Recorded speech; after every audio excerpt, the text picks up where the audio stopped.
todos, vamos a iniciar el día de hoy. Voy a transmitir desde el salón de proyecciones aquí con los compañeros forestales, futuros ingenieros forestales. Ya merito. Bien, el día de hoy vamos a ver la parte de, bueno, retroalimentando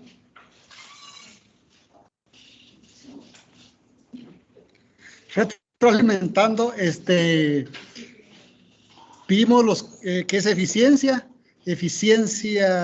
económica y la productividad. Obviamente la eficiencia económica es la más barata, es el de menos valor. Contrario a la productividad es la de mayor escala. Vamos a confundir. Algunos compañeros se confundieron.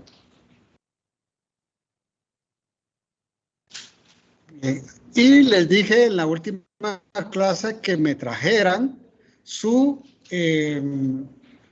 costos de su proyecto que están haciendo en proyectos 1.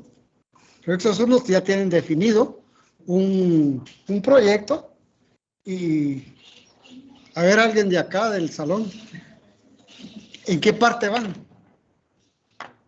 de proyectos? En el estudio técnico. Después les va a tocar estudio administrativo y después el estudio financiero. Ok. Nosotros nos vamos a adelantar entonces, vamos a ver la parte del análisis financiero. Para eso necesito el ejemplo de su proyecto. Si alguien tiene alguna duda, puede plantearla por el mensaje de acá o puede hablar directamente. ¿Qué necesito yo para trabajar con ustedes el análisis financiero? Necesito sus costos. Y por eso les envié por WhatsApp el ejemplo de cómo debería estar estructurados sus costos. Ahí les envié un ejemplo de una manzana de ejote francés. El ejote francés es una variedad, así le llaman al ejote al frijol, pues, que se cosecha en ejote para exportar. Pero es ejote, no le pongan cráneo ahí, ejote francés, solo es ejote. Entonces, si ustedes están haciendo muebles de madera, ustedes están haciendo viveros, o están haciendo producción de pollos o de vacas lecheras, exactamente la estructura es la misma. Es la misma, los mismos costos. Ahora, ¿a qué viene esto? Viene a que ahora ya vimos la productividad, ahora vamos a entrar a ver la parte de la producción a corto plazo. ¿Qué es la producción a corto plazo y qué es la producción a largo plazo? Eso es lo que vamos a ver hoy. La producción a corto plazo, su nombre lo indica, es en un tiempo corto. Un tiempo corto puede ser un mes, 6 meses,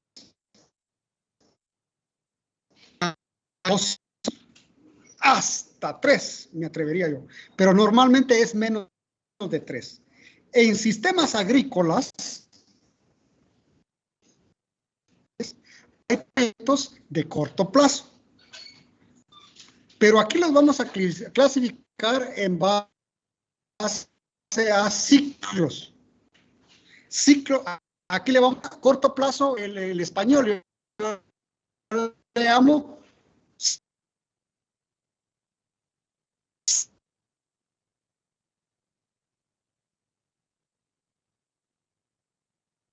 ciclos de corto plazo, que es lo mismo, lleva un tiempo pequeño para poderlo ejecutar, para poder producir. Y habla lo más conocido.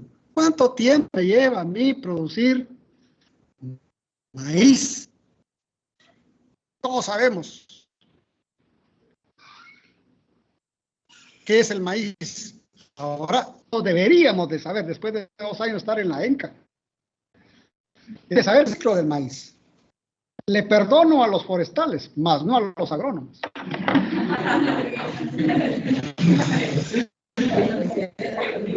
A ver, alguien que me diga ahí por WhatsApp o por Teams, o alguien que quiera hablar. ¿Cuál es el ciclo del cultivo de maíz? 120 días. 120 días, muy bien. ¿Alguien más? 3 meses, 90 días. ¿Quién más? ¿O quién da menos? Va a depender, compañeros. Cuando ustedes son técnicos, cuando sean peritos agrónomos, no se dejen ir así de frente. Si alguien les pregunta algo, analícenlo. Por ejemplo, el ciclo del maíz es un ciclo corto. Sin embargo, no es lo mismo el ciclo del maíz en la costa sur que en el altiplano. ¿Por qué? Por la altitud. El clima afecta al desarrollo del cultivo y también las variedades son diferentes. Pero está en ese rango, vamos, entre 3 meses hasta 4 meses. Muy bien, 120, 90 está bien. Ahora bien, ¿qué es un proyecto de ciclo largo? Ahora sí, forestales. ¿Cuál es el ciclo de producción de Pinus, Caribea? 15 a 20 años, dicen los compañeros forestales. O sea, no es lo mismo producir maíz que producir madera de pino. Aquí dice José Alejandro Mendoza, en Petén menos de 3 meses, sí. Muy bien. Entonces, compañeros, ¿qué pasa con los ciclos cortos? Perdón, ¿qué es lo que tenemos que saber en un proyecto de ciclo corto? Es que hay factores fijos y factores variables. Y lo mismo va a haber en largo plazo. Aquí lo explica de otra manera, pero yo se lo voy a explicar de las dos formas. Su nombre lo dice, factores fijos, muchachos. Es algo que no cambia en el ciclo que estamos produciendo. Mientras que los variables sí pueden variar en el ciclo. No es lo mismo la misma cantidad de fertilizante que yo en la siembra como a los 30 días, como por ejemplo a los 60 días. Va a variar. Y la cantidad de fertilizante que yo necesito va a depender de la cantidad de área que yo voy a producir. Por eso es variable. No es lo mismo producir maíz, 10 hectáreas de maíz que 100 hectáreas de maíz. Entonces hay factores fijos y factores variables. Eso es de cajón, solo es como para que lo entiendan. Y a largo plazo, aquí se los explican más técnicamente, como lo hemos venido manejando. En la parte de corto plazo, por ejemplo, el trabajo es variable y el capital es fijo. ¿Qué es el capital? Es un factor de producción. Alguien que me diga un factor de producción para el maíz. Un factor de capital, perdón. El asadón, dice un compañero.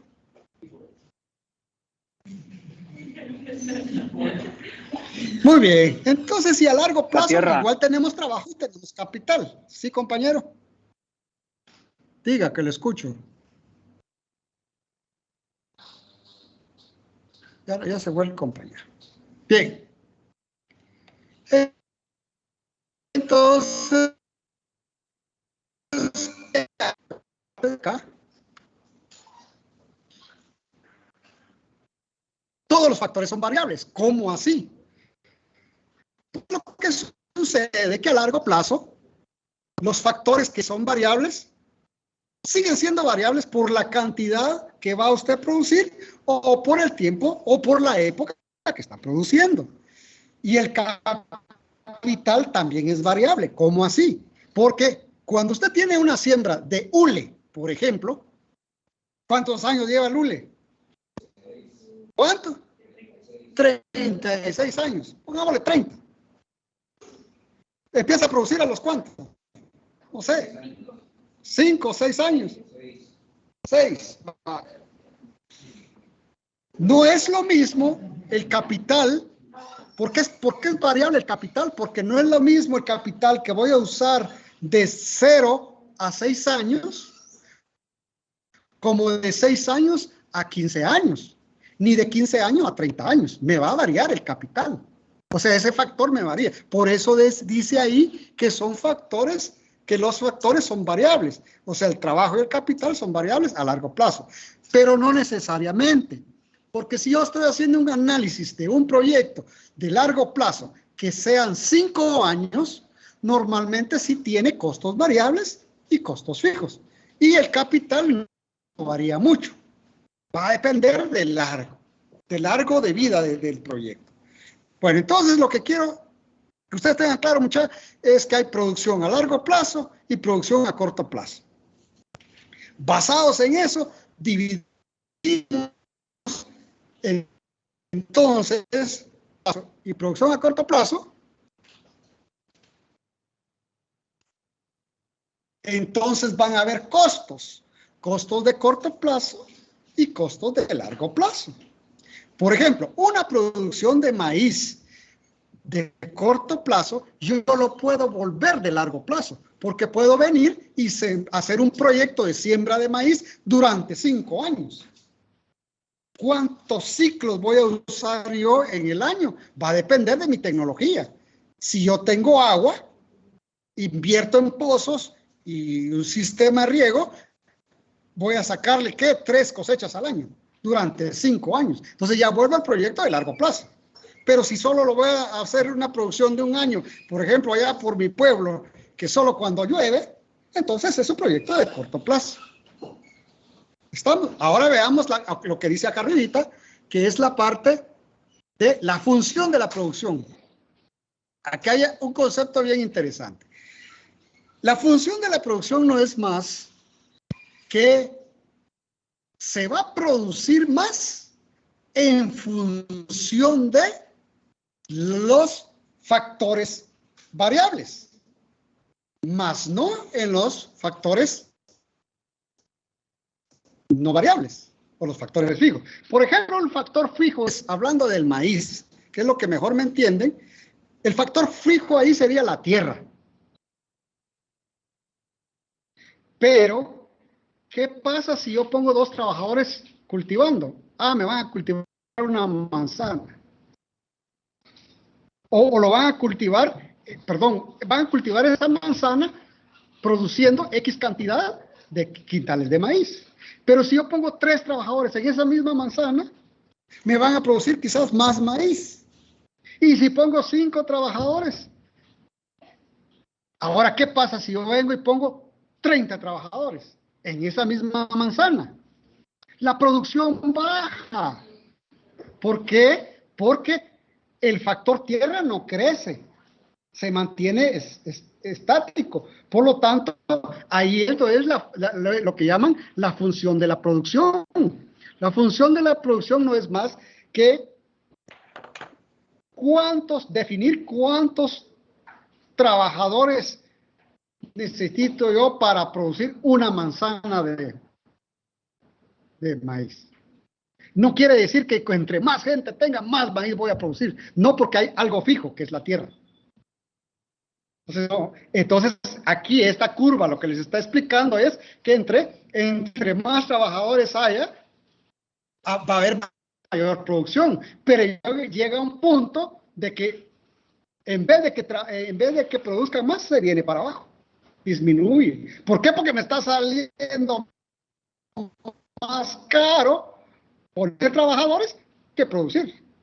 Eso es lo que pasa en muchas empresas, que no tienen el punto de equilibrio. ¿Cuántos trabajadores realmente deberían tener? Por ejemplo, un señor me decía, mire, fíjese que voy a producir 1000 gallinas y voy a tener 2 personas diarias. Me pagan los costos esas 1000 gallinas por una persona, yo pondría 1. Pero eso no lo sabemos, entonces hagamos una curva de producción para ver la función de la producción. Saquemos la eficiencia, saquemos la eficacia. Obviamente eso es cuando uno es técnico, pues, pero cuando va usted al campo, pues, mire, usted yo he probado con 3 y no me sale, pero ahorita que tengo 2, sí me sale. Ellos es prueba y error. Ustedes por eso son teóricos, por eso son peritos agrónomos, peritos forestales, porque saben la teoría, pero hay que ir a ponerlo en práctica a ver si es cierto. Y eso es lo que yo peleo con muchos. Bueno, yo me nací en el campo y sigo en el campo. Cuando tengo tiempo y ¿cómo se llama? En mi tiempo libre doy clases. ¿Qué pasa? La teoría no es lo mismo que el campo. Ni el campo no es lo mismo que la teoría. Pero como les decía al principio, muchachos, si ustedes se vuelven teóricos, se vuelven ratas de laboratorio, que todos lo saben. Son unos nerds, sacan cienes. Pero cuando se van al campo, ¿y aquí qué hago? Yo si no le gusta mancharse las uñas. Y al revés, si usted es muy de campo, muy práctico y le gusta estar allá y no le gusta la teoría, tampoco es bueno. Porque entonces usted no va a desarrollar técnicas, no va a desarrollar productividad, no va a ser eficiente, etcétera, etcétera. Bien, sigamos porque el tiempo es oro. Entonces aquí, miren muchachos, ¿qué es lo que van a hacer ustedes acá? Con su proyecto, tomen los ejemplos que están aquí y ejecútenlo con su proyecto. Así de sencillo. No se oye sencillo, pero no es tan fácil. Agarren el concepto que está acá. ¿Cuántos trabajadores necesita para sembrar cebolla? Hay un proyecto de cebollas por ahí. ¿Cuánto van a producir? Y encuentran la productividad media. Eso es pura aritmética, muchachos. Y no me voy a poner a explicar que 10 dividido entre 1 le da 10. 25, que el producto total dividido entre 2 trabajadores me da 12.5, porque eso es obvio. Ahora, si sí necesitan que lo explique, pues voy a tener que hacer otro espacio. Pero por ahorita, aquí lo dejo. Entonces, cuando usted hace eso, usted va a encontrar su curva.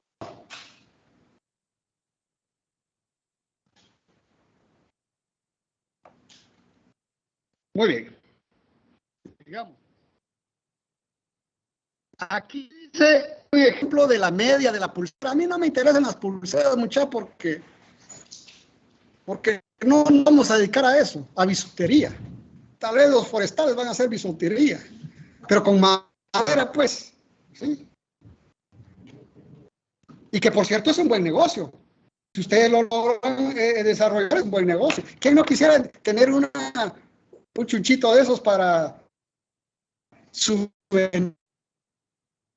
llaman los que es un souvenir, es un recuerdo. Quisiera tener un recuerdo, un souvenir de la Enca, tallado en madera. Pues a mí me gustaría tenerlo. Y a varios negocios, no crean que estoy discriminando con la historia de forestal. Bien, pero entonces, ¿qué es lo que tienen que hacer? En vez de agarrarme el ejercicio 6 y sacar la media y todo eso, háganlo con su proyecto. Ahí le van a encontrar más sentido a la clase. Háganlo con su proyecto. A ver que aquí tengo una pregunta. Ya salió el chat. No, pensé que alguien estaba preguntando. Entonces, ahí está el ejercicio de las medallas no, pulseras. Y ahí está cómo se resuelve. Ahora ustedes háganlo con su grupo de trabajo. Y después viene cómo calcular la productividad marginal. Igual es aritmética. Pero ¿qué es lo que ustedes tienen? ¿Qué es la productividad marginal? Que dice que no en total cuando contratamos un trabajador más. O sea, si yo tengo 2 trabajadores para producir, si yo contrato otro trabajador, ¿cuánto me cuesta contratar ese trabajador? Y más voy a obtener yo de maíz. Esos son los cálculos que uno hace. Allá en el campo uno lo hace pues así, con una tomatera. ¿Conocen ustedes qué es una tomatera? Una tomatera le dicen a la calculadora más sencilla que hay, que solo suma y resta. A eso se le llaman tomateras. Pero con esas tomateras yo he visto gente que se ha hecho más plata que producen tomate con esas tomateras en sus cálculos. Así que, bueno, hablando de tomateros, los tomateros hay años que estrenan Hilux. Y hay años que hipotecan su casa porque quedaron en quiebra. Así pasa en el negocio del tomate. Entonces, lo que tienen que comprender es cuál es la productividad marginal. Y ahí está el ejercicio. Esto lo están viendo ustedes un poco confuso. Tranquilos, relájense, porque cuando les voy a dar el ejemplo real de cómo aplicarlo, se van a dar cuenta que no es tan difícil. Ahorita es puro concepto teórico, pero ahí están los ejemplos. Entonces calcula su productividad marginal. ¿Qué es lo que pasa? Aquí le habla de etapa 1, etapa 2. Lo que pasa es que la etapa 1 es cuando empieza usted a producir. Entre más trabajadores, más produce. En la etapa 2 es cuando se llega a su punto medio. En la etapa 3 es cuando viene de regreso. O sea, más trabajadores, pero no quiere decir que produce más. Son menos efectivos entre más trabajadores. Teníamos hoy una discusión. ¿Qué será? ¿Será que necesita más maestros la ENC para ser más productivo? No sé, va. Eso. Discutíamos hoy es una reunión. Pero ustedes cuando aprendan a hacer estos cálculos.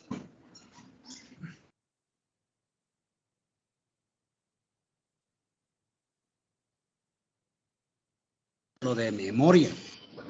Aquí van a sacar 100 los que les gusta ponerse las cosas de memoria. Y yo sé que ese casi el 70% de los de la ENC son memorísticos. Les conté la historia de un estudiante que le preguntaron en el campo, venga, profe, yo lo fui a supervisar en sus PAFs, en la práctica. Y me dice, venga, profe, ya que vino a supervisarlo, vamos a hacerle una prueba al patojo. Y él estaba haciendo mezclas para aplicar en el campo.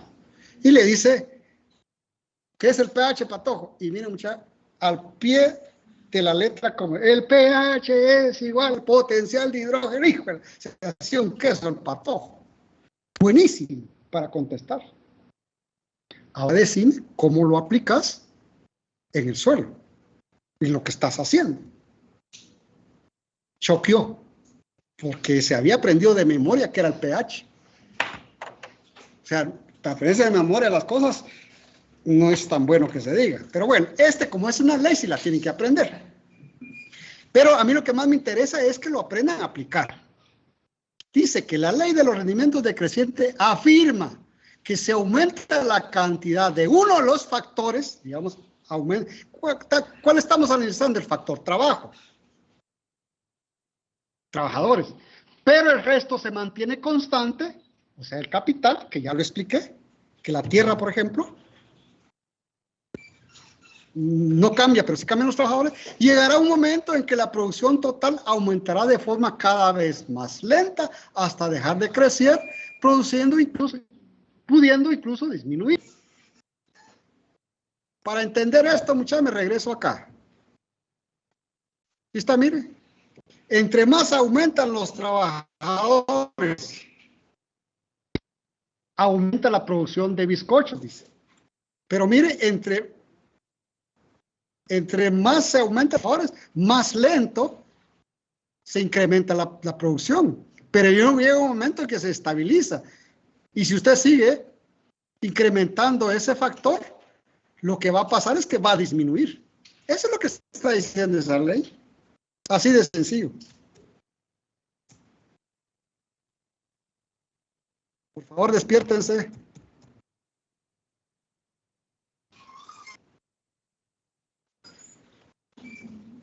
Dice, el motivo es que como los factores fijos no se pueden variar, en el caso de, aquí están hablando de los hornos, ¿verdad? Y el local. El local no puede variar.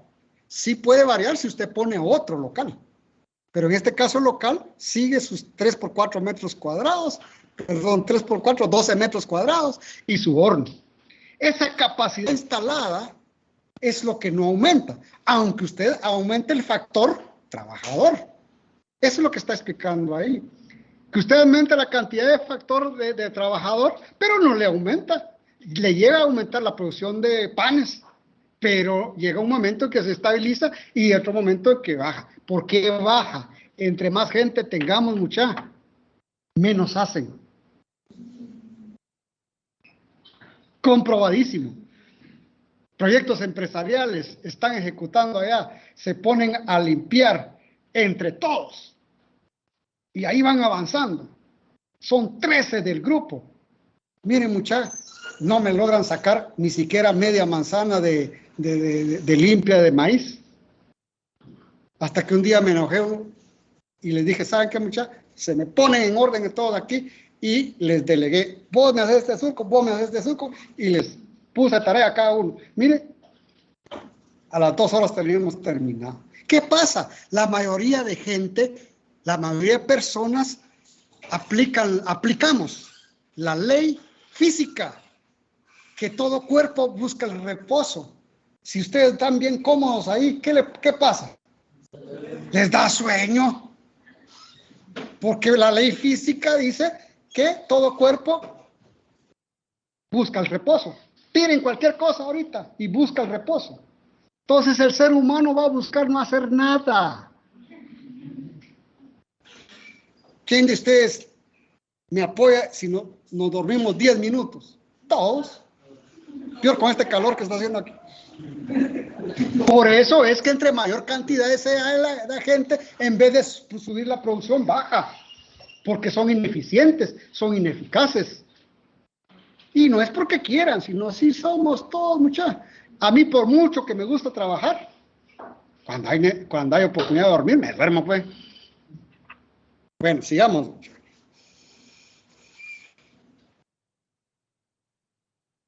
Entonces, aquí está la gráfica de producción total y marginal. Aquí les explican qué es la producción total y cuál es la producción marginal. ¿Qué es la producción marginal? Si yo pongo un trabajador más, ¿cuánto más voy a producir? ¿Y cuánto me cuesta ese trabajador más? ¿Y cuánto me cuesta ese producto más? La producción a largo plazo es lo que ya les expliqué, es exactamente lo mismo, Y aquí entramos. Antes de entrar a esto, por favor, preguntas. Pregúntenme, muchachos. Todavía tengo tiempo. Por cualquier medio.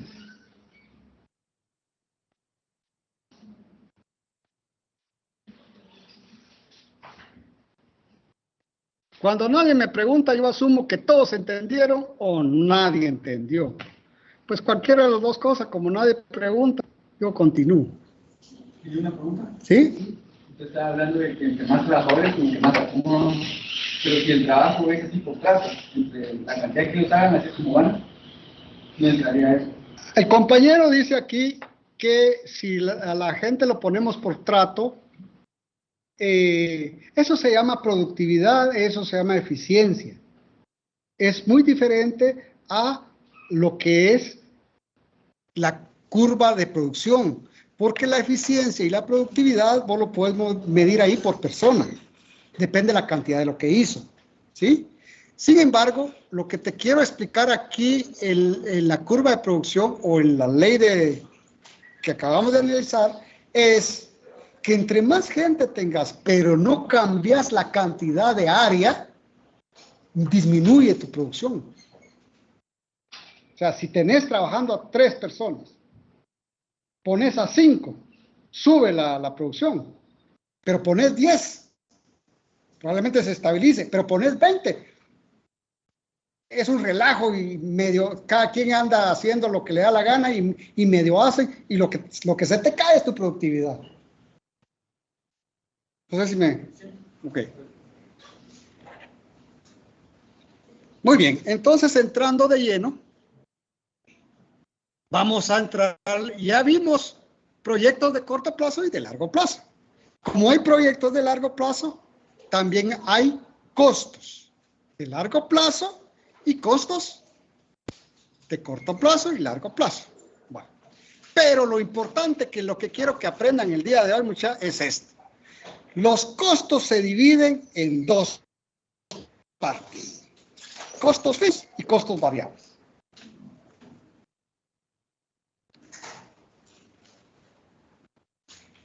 Y esto sí aprendan ahorita porque les va a servir ahorita y toda su vida.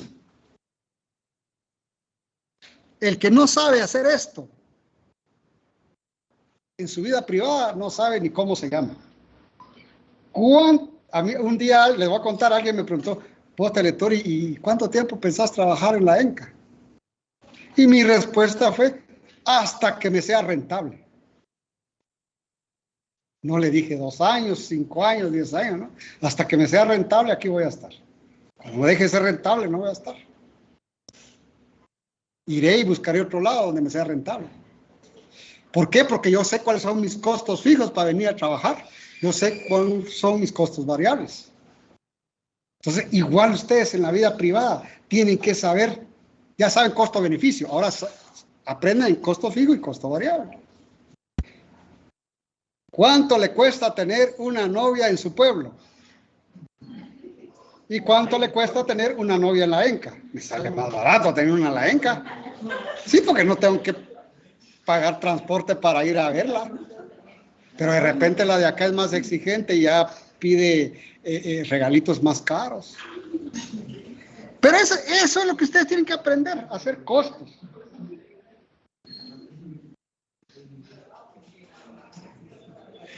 Una patoja le pregunta, vos si te es rentable estar con este patólogo. Bien, me ayuda en los exámenes.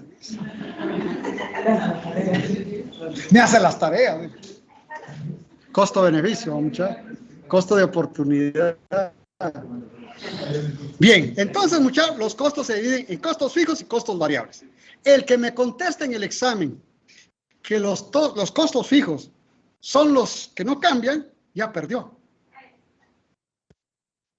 Y lo que me conteste en el examen que los costos variables son los que no varían, perdón, los costos variables son los que varían, igual ya perdió. Porque el concepto es, los costos variables son los que dependen directamente de la producción.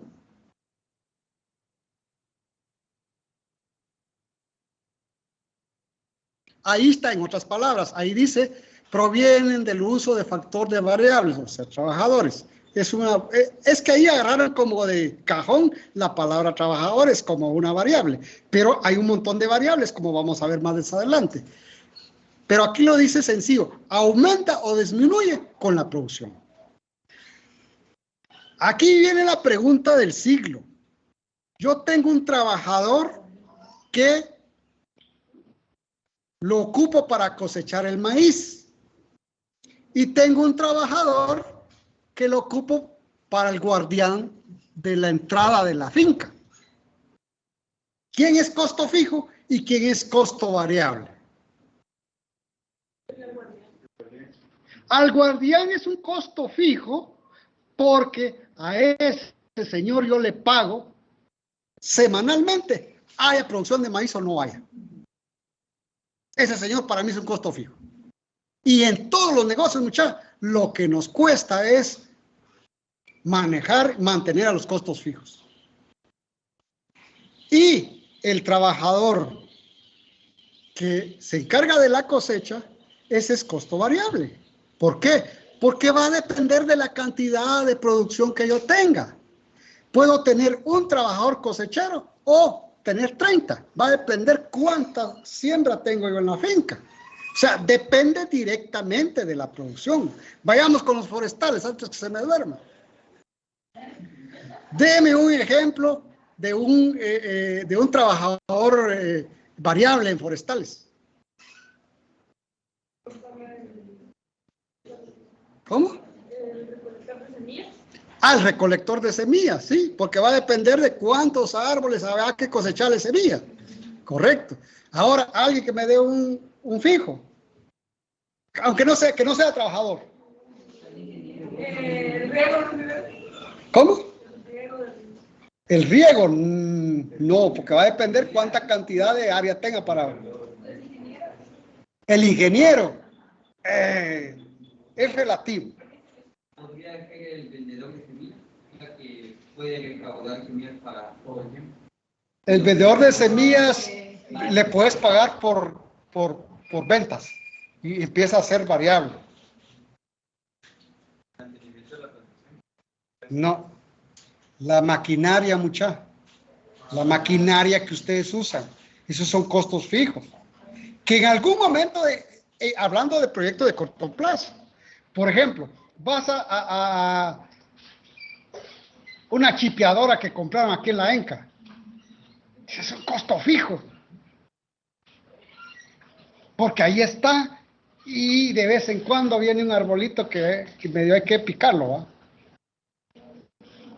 Bueno, continuemos, pues aquí hay un mensaje, voy a ver si es del curso. Ahí está. Ah, no, mi hijo, pero mándame los mensajes no en el privado. Mándamelo aquí.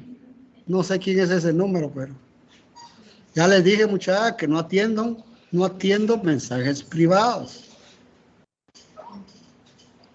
Entonces, estamos claros. ¿Qué son costos totales? Haga. Otro ejemplo. Por ejemplo, voy a producir el ejemplo que tenemos ahí, ejote francés. Frijol, pues. En el frijol, ¿qué son costos fijos y qué son costos variables? Por ejemplo, los insumos agrícolas son costos variables, porque va a depender directamente de la producción de frijol. Pero la renta del terreno es un costo fijo. ¿Por qué? Porque no depende directamente de la producción. Una manzana de terreno que me cueste 1,000 quetzales, eso tengo que pagar los 3,000 quetzales, produzca o no produzca frijol.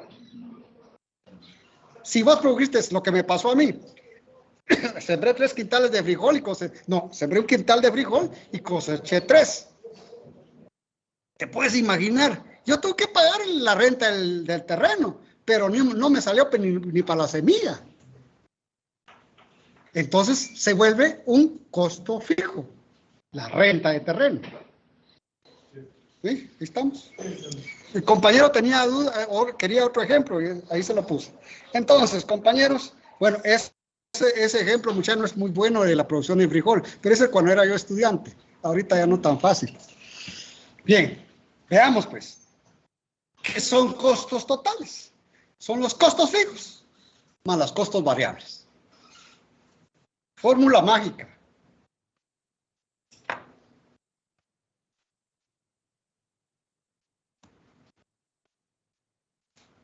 Aquí igual te está poniendo, sigue con el ejemplo de los bizcochos. Ahora ustedes agarren ese y pongan el ejemplo del proyecto que van a hacer ustedes. Ese es el reto.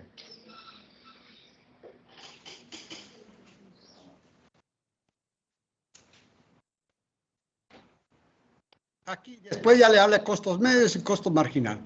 ¿Cuál es el costo medio? Indica cuánto cuesta producir cada unidad de promedio. Bueno, ¿a qué voy con eso? La pregunta del millón es, ¿cuánto me cuesta a mí producir 1 quintal de maíz? Ese es el costo medio. Es sencillo. ¿Cuánto me costó a mí producir toda la manzana? Por ejemplo, si me costó, aquí dice el costo medio es igual al costo total, si a mí me costó 10,000 quetzales producir una manzana de maíz y produje 80 quintales de maíz, ¿cuánto me salió cada quintal? 10,000 dividido entre 80. ¿Cuánto les da? ¿Cuánto? 125. Muchas gracias, compañeros. 125 quetzales es mi costo medio. Aquí le llama costo medio. Yo le llamo costo unitario. A mí me cuesta 125 quetzales producir 1 quintal de maíz. Si quieren ahí, pongan entre paréntesis costos medios, son costos unitarios.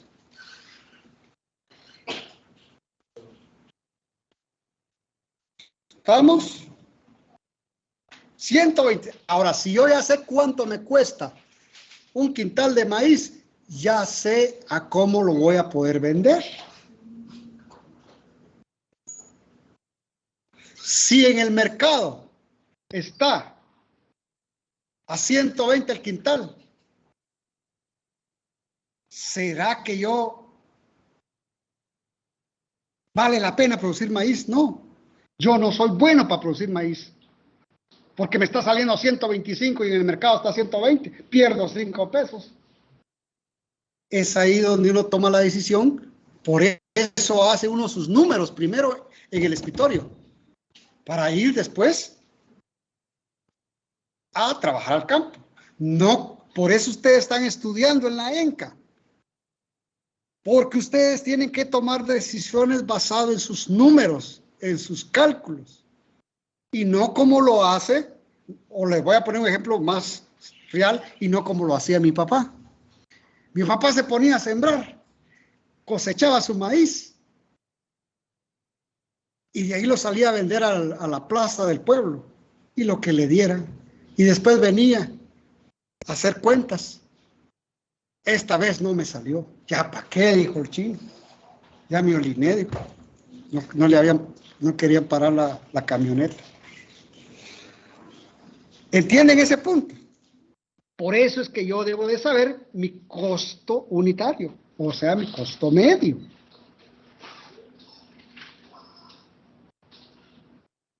Y esto es para todo. Por eso yo les hablaba de la tomatera, muchachos.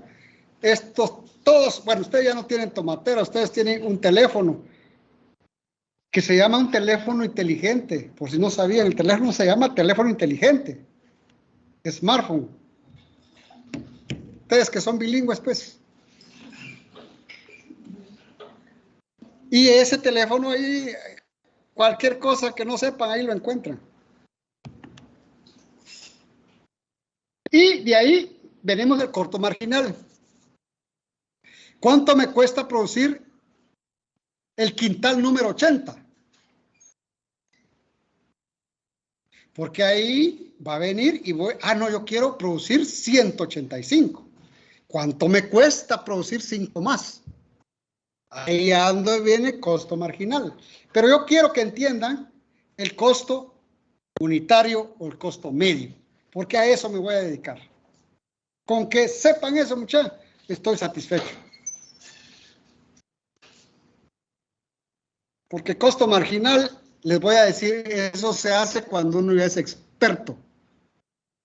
Soy muy, muy experto en producir maíz. Entonces estoy produciendo 80 quintales por manzana, pero yo quiero llegar a 90. ¿Cuánto me cuesta 10 quintales más? Pero no, ahorita no estamos en ese nivel, muchachos. Ahí tienen la universidad para que sigan aprendiendo. Y si llegan a una universidad donde doy clases, ahí les voy a seguir enseñando. Y entonces iban huyendo de mí. Y varios les ha tocado. Iban huyendo de mí, allá se toparon conmigo. Ya llevaban sus 3 años después de la ENCA. Y cayeron conmigo, ahí los ralié, en la U. Yo doy un curso que se llama Administración Financiera. Y es exclusivamente números. Me están preguntando en la universidad para no ir a esa universidad.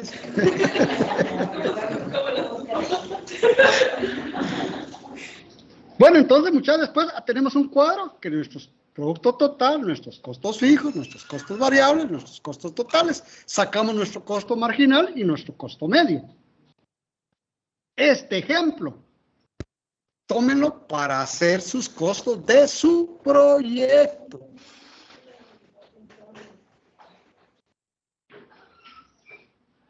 Bueno, hasta aquí lo voy a dejar. Sáquenme eso, muchachos, y ya ganaron el curso. No, perdón, la unidad.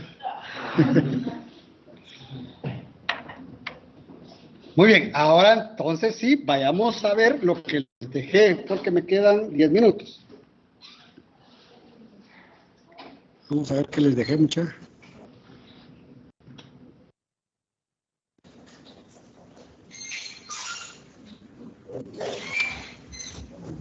Aquí está.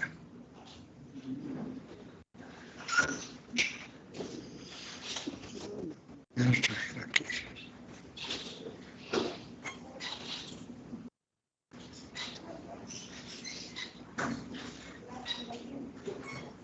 A mí por ahora no me gustan estos periodos de 55 minutos, muy cortos. No me alcanza. Preferiría dar una clase nada más de 2 periodos. Así explico uno y ahí el otro lo hace el ejercicio. Hace su ejercicio. Bueno, entonces aquí costo de producción de... Y aquí vienen los otros 100 pesos, muchachos. Por eso ustedes son peritos agrónomos y peritos forestales. Porque si ustedes no saben qué es lo que hay que aplicarle al cultivo, desde ahí, Ishkamik, desde ahí no avanzamos. ¿Cómo voy a saber yo cuánto me cuesta un quintal de maíz si no sé qué aplicarle? Como vino alguien y me dijo, yo le aplico 2 quintales de triple 15. Con 2 quintales de triple 15, ¿por qué le va a aplicar eso? Porque así me ha funcionado. Y viene otro y me dice, no, yo le aplico 4 quintales. ¿Y por qué le aplica 4 quintales? Porque así me ha funcionado. Y había otro que le aplicaba 6. ¿Qué harían ustedes? A ver, los agrónomos. ¿Cuánto le aplicarían de triple 15 a una manzana de maíz? ¿Algún gallo ahí que quiera decirme?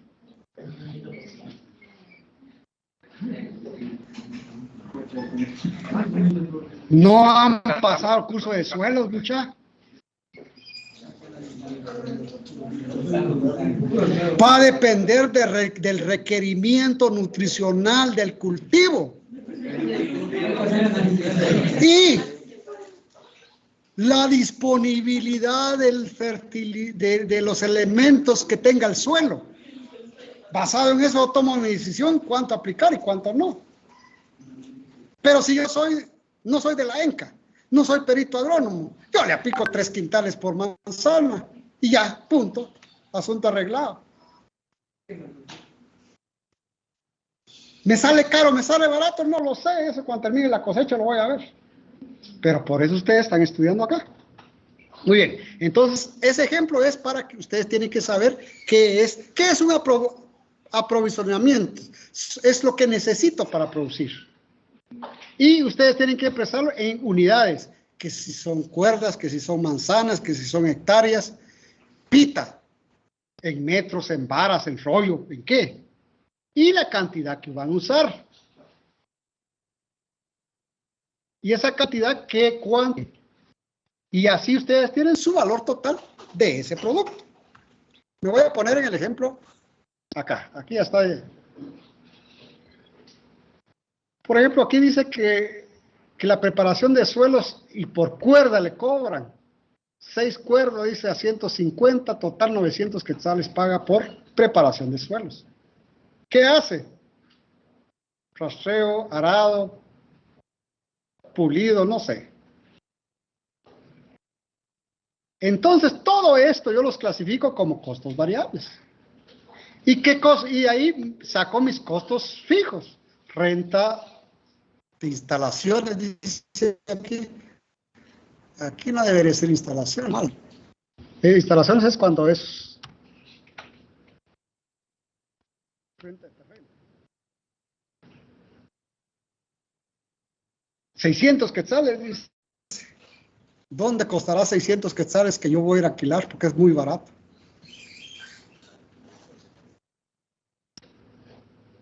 Pero ahí está, porque me imagino que este fue costo de, si no es que me imagine, así es. Yo creo que esto fue de hace como 5 años.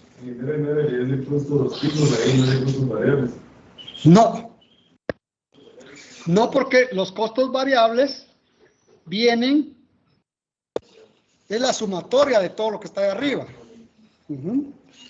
Y tener razón, lo que pasa es que en contabilidad se hace al revés. Se suma de abajo para arriba y ahí arriba se pone. En contabilidad, pero aquí es sumatoria. Costos fijos. ¿Qué son costos fijos? En este caso, muchachos, solo hay renta de terreno y gastos administrativos. Lo que dijo la compañera, hay que pagarle al ingeniero. Sí, aparte de $2 por manzana. Y si quiere venir, pues, le es rentable, pues, si tengo yo una de mis 30 manzanas. Pero por una manzana, por eso ningún ingeniero se va a asesorar una manzana en maíz. Ni loco me fuera yo. Solo en ir y venir, ¿cuánto me gasto de combustible? Y me van a pagar 300 pesos. No, gracias. Pero bueno, ese es el costo que está ahí. Ustedes lo que tienen que poner lo más real posible. Entonces aquí ustedes vean, aquí está lo que está en la teoría. Suma sus costos variables y sus costos fijos y ya tienen sus costos totales.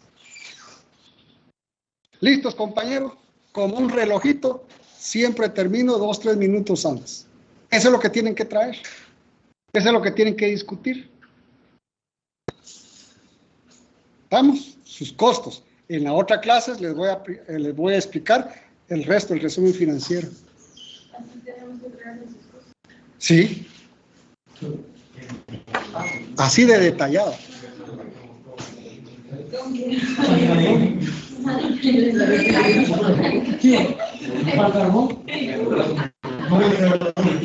Carbón es fácil sacarlos. Muy bien, ahora ¿cómo vamos a trabajar?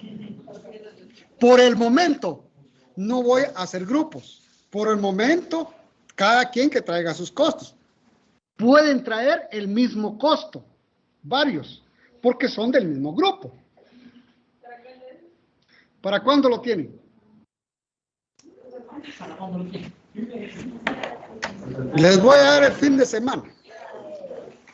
Entonces, sí, para que se reúnan, platiquen y lo miren. Y el sábado, el jueves, les voy a explicar cómo hacer los cálculos para que ya me lo traigan hecho con todo el cálculo.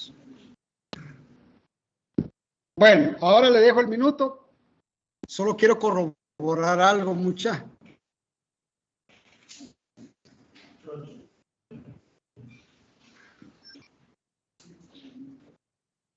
Miren quiénes están en el aula de proyecciones, porque hay unos que saber dónde están.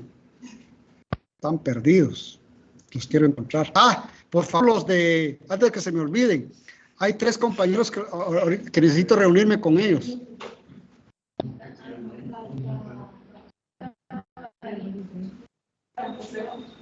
¿Quiénes no están? Para allá la actualizan en la nube, pues.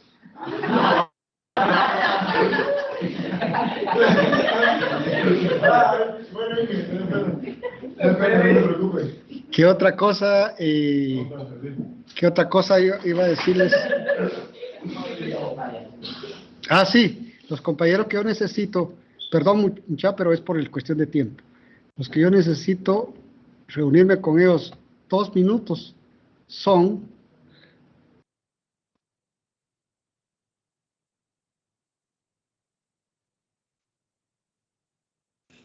ya los tenía marcados, pero no me aparece. Aquí están. Abril Ovalle, Brandon Alexander, Witz Pérez, Helen Ada Ruth y Lemos Cisneros y Irene René. Es para ver cómo vamos con la actualización del curso. Porque como ustedes empezaron después, yo quiero ver cómo... aquí voy a estar en la salida de sala de proyecciones. Cuestión de 2 minutos, muchachos. Lamentablemente me están exigiendo que me reúna con ustedes. Lo hago por protocolo. Yo no quería.